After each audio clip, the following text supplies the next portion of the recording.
Thank you very much, Dick. Thank you for your kind words. It's very good to be here. I'm very thankful for the church that is hosting us. Thank you very much. And it's really a great privilege to be with you tonight. I've been asked to introduce my new book, and I would like to do it in a way that it will not be too long, so that there will be a possibility for questions and answers and comments. And some of you have already purchased the book, and usually the book is purchased after a person speaks. So if most of you have bought the book, there is no reason for me to say anything.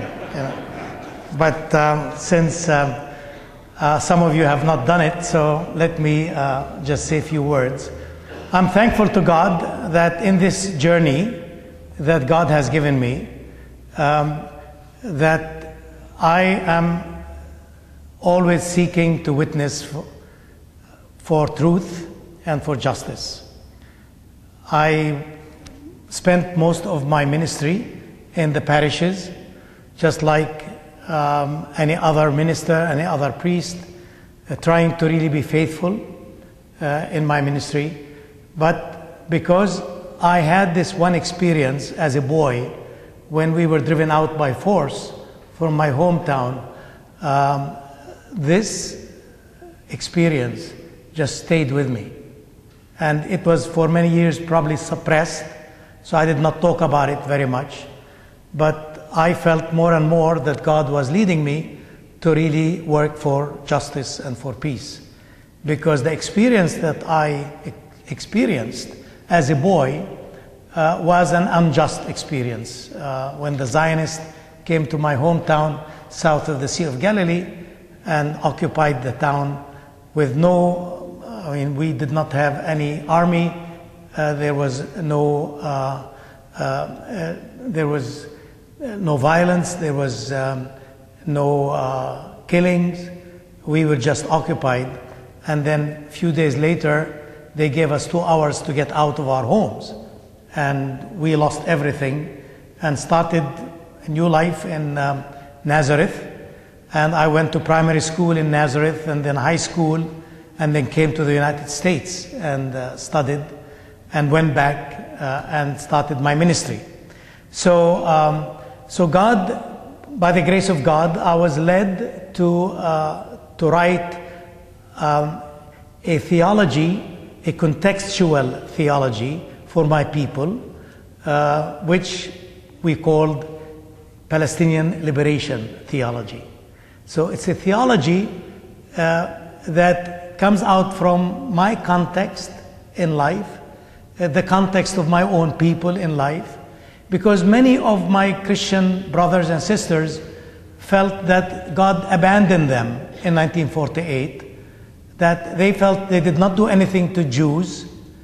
They were not responsible for the Holocaust. The Holocaust took place in Europe.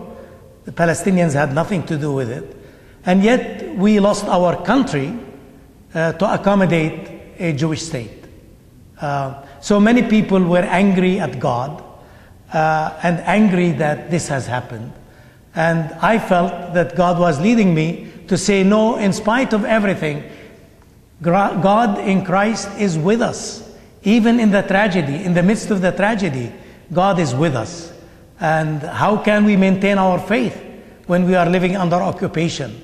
And so this Palestinian theology of liberation, helping people to become liberated from their own internal problems, and yet at the same time witnessing to a wider liberation, is what really got me going. And I came to Jerusalem with my family after serving for a number of years in Galilee. I came to Jerusalem in '85. And then less than 2 years later, the first Intifada started. And the Intifada, after the 1967 war, it brought back to my memories my childhood and what I experienced. And that's when I felt that God was guiding me into even a new ministry. And gradually Sabeel came into being, and I left the church, serving the church, and dedicated my ministry to the ministry of Sabeel, which is an ecumenical organization.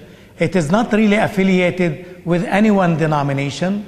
It is a ministry that is trying to speak to all of our Christians, Palestinian Christians back home, and not only for them, but also to educate other people who are not Palestinians or Jewish in our area, to help them understand what has really happened. And that is the ministry of Sabeel. In the new book, which we have today, I tell the story of Sabeel and the way it has emerged. And so I invite you, in one sense, to really join Sabeel journey. Because the word Sabeel, as many of you know, has a double meaning in Arabic. It means the way, and for us Christians, it reminds us that Christ is the way, the truth, and the life. And it means that we are on a journey. We are walking the Sabeel. We're walking the way which for justice, the way for peace, the way for reconciliation. So that's really Sabeel. At the same time, Sabeel has another meaning in Arabic, which is the spring of water. Because many people wanted not only to walk the roads of Palestine, but they wanted to find a spring to sit down, to drink, and to rest. And so somehow, over probably hundreds of years, the word Sabeel acquired the double meaning. It's a beautiful meaning, beautiful word. We find it also mentioned in the Quran. It is a Jewish also word. There is a Hebrew equivalent to Sabeel. And so it is a word that all of us can use in the Middle East, and all of us can join in this walking, in this journey, the journey for justice and peace. So in this book, I really try to help the reader to understand some of the politics, especially beginning with the First Intifada, the end of the First Intifada until today. But not only to understand the politics and the history, but also to understand the Bible and the theology.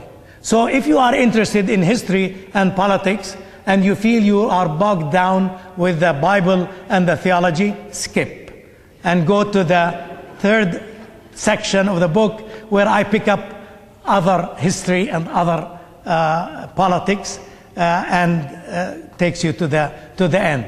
But if you are connected with the church, I think you will find quite a bit of material that will help you to understand the Bible in a new way, not in a traditional way. So I lift up certain texts from the Bible, and I try to look at it from a Palestinian perspective.